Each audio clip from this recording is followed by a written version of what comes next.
to say thank you all for tuning in.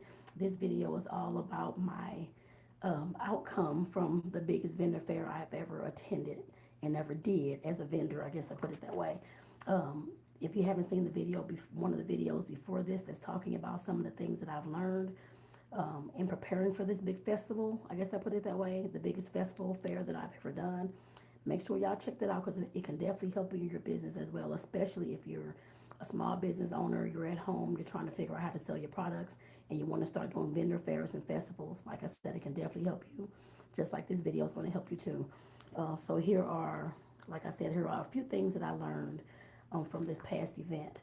I first want to say, of course, make sure that you, of course, subscribe to my channel, and then click the notification bell to receive all the videos I upload during the week. So, because I do upload videos.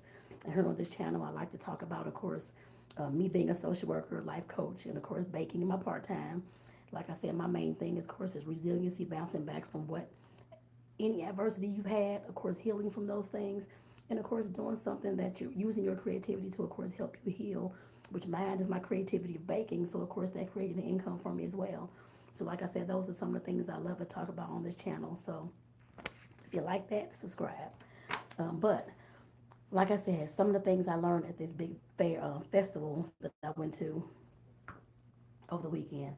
I want to say, first off, y'all, I sold out. I want to say that the girls sold out. I had 128 cookies. I sold out. I thought I had more than that, but I had 128, which is okay. But the girls sold out.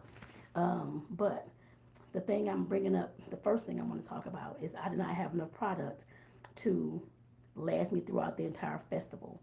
I sold out in about 3 hours, 3.5 hours actually, when the event was 7 hours. So, like I said, that tells me that I need to make at least double what I made going into any other big festival like this because they had more than 5,000 attendees. It was the Tamal and Heritage Festival here in Tucson. And like I said, it had more than 5,000 attendees. And I did not make enough product, but I did not know that until, like I said, until now, until when I was there at the event on this past Saturday, because this is my first time doing a big event like this. I've done like the small vendor fairs where there's a few, maybe 100 people, and you know me have all this stuff to take back home and that kind of thing. But this is the first time making this many cookies, attending a festival that I actually sold out half the time. We had a whole nother 3.5 hours to sit there and do nothing. I guess I put it that way, which I did, of course, hand out business cards, still talk to the people. My partner was helping, of course, that kind of thing too. And just letting folks know where to find me, what kind of things I had, that type of stuff. So, like I said, that still went well. But like I said, I definitely, the main thing, I did not have enough product to make it through the whole 7 hours. And like I said, that's a learning experience for me. And I hope that if you're listening to this, you have a business that you're trying to, of course, push forth out of your home and trying to do all these events like this. Make sure that you, especially if you're making anything baked, make sure that you have enough product to, of course, to sell for the duration of the event. So going on to number two, or actually this is the kind of the last thing, number two. Of course, setting up. Of course, I bought the tent and the table when I first moved here to Tucson. Actually, it was July last year, 2022. Of course, I thought I had the big enough size. I didn't know what size I actually needed to get because we back in St. Louis, of course, when we did vendor fairs and stuff like that, all the people who were putting on the events, they always had the chairs and the tables already there for us, and it was always inside, or at least 95% was inside. But here in Tucson, it's the total opposite. 95% is outside, and about 5% is inside, if even that. And like I said, I bought the table and the tent, thinking it was big enough, thinking it was gonna be fine. I used it, of course, the first few times I did the vendor events back last year and that kind of thing as well. But going to this festival, I talked to, of course, a lot of the vendors that was there, and they all had the big 10 by 10 tents. I think my tent is a 6 by 4, so it's not huge at all. But like I said, I used what I had to, of course, get through this event.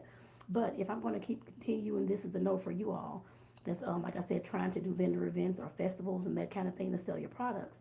Just to know that you do want to have a big size table or two. Some of them had 3 and 4 tables, that kind of thing too, to put out all their products so people could know exactly what they had, where it's at, that kind of thing, and it wasn't cramped on the table. Well, some of it was cramped, but like I said, definitely if you're baking, that kind of thing, like I said, you want to have enough room to, of course, to display all your items.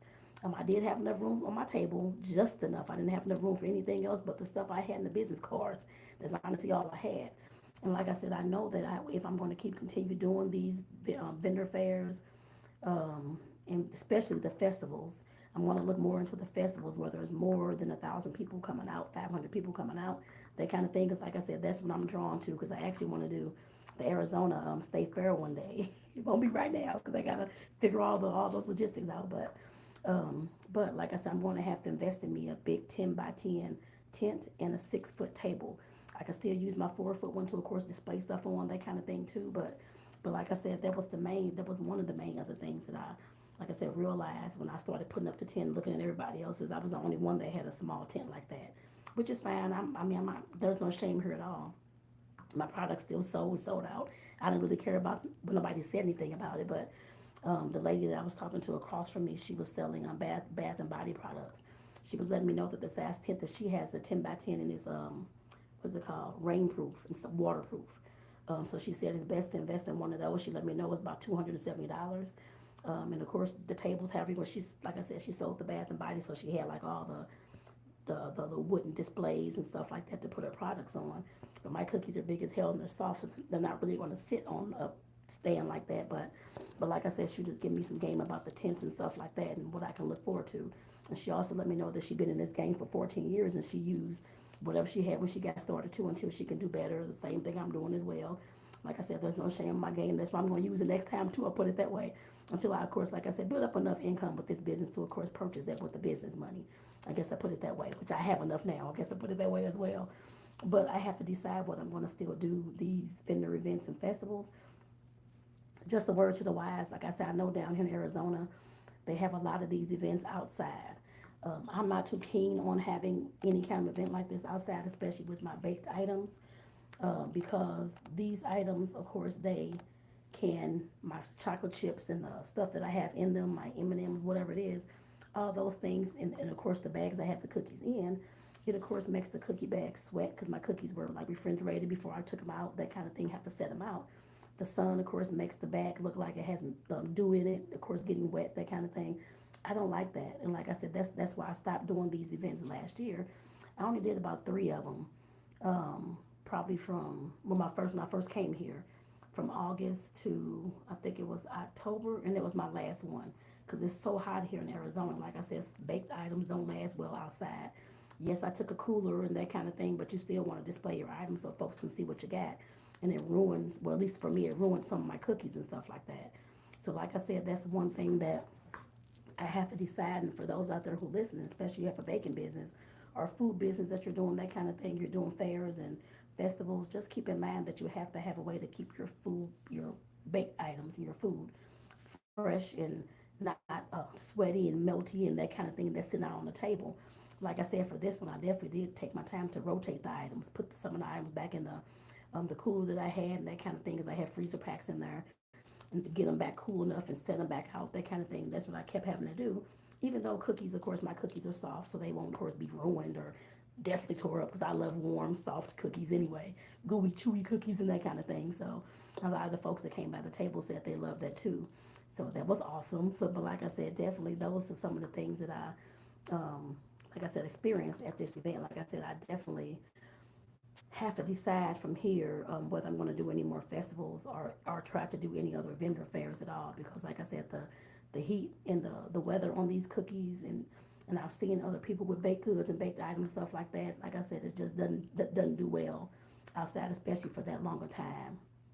Luckily, it was kind of chilly, but the sun, once it came out, it did, of course, like I said, make my back look kind of foggy. I guess I put it that way with the heat and the cold and that kind of thing, which I don't like. But like I said, I still sold them anyway, which was fine.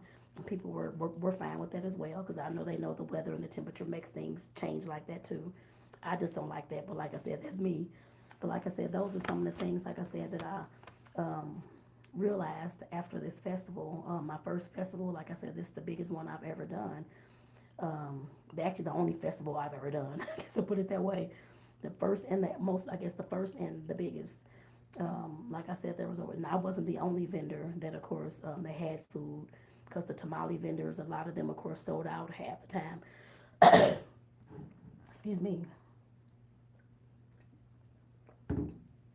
They sold out half the time as well.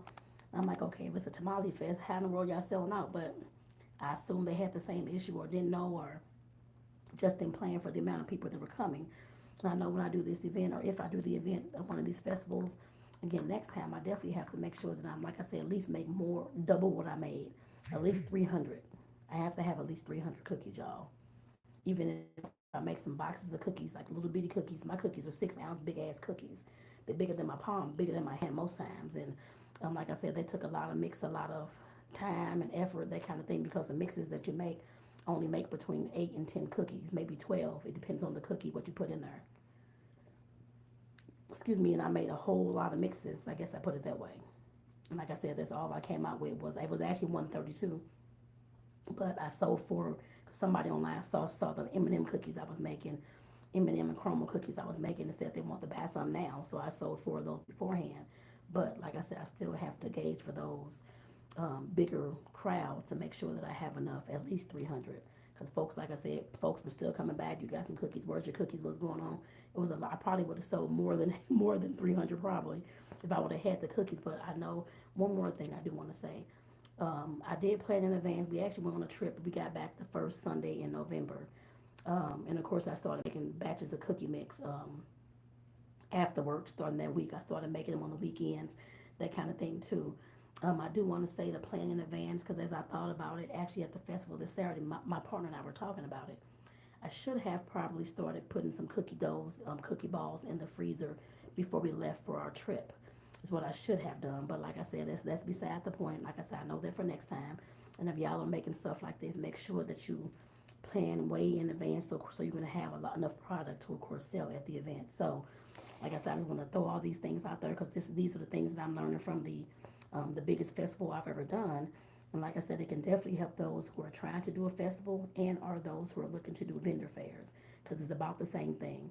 The festivals just have a lot more people than the fairs have. That's all. But you still got to do all the work, the same kind of work. Get the product, get your table set up. You have to do all those things. It's a similar thing, but it just has more people at the festivals. And like I said, I definitely hope this helps somebody. Put down in the comments if you've ever done a festival before, and how did you plan for it? I guess I put it that way. Were there any mistakes that you saw? Anything that you can do different? Let me know in the comments. Like I said, I definitely want to hear from you. And if you have not done a vendor fair or a festival yet, let me know what's the holdup. I guess I put it that way too. So like I said, with that, y'all, I'm going to get my butt off here. I want to say thank you again for tuning in. Make sure that y'all subscribe to my channel. It's Tonetta Clay, of course. That's the name of my channel. That's my name. So like I said, make sure that you subscribe to the channel and feel free to, of course, share this video with anybody that you know that has a baking business or a food business who's trying to do more festivals and vendor fairs and that kind of thing and trying to get into it. Because this is definitely something that they can learn from. So with that, y'all, peace out. I'll see y'all in the next video. I didn't even say happy Vlogmas. Peace out, y'all.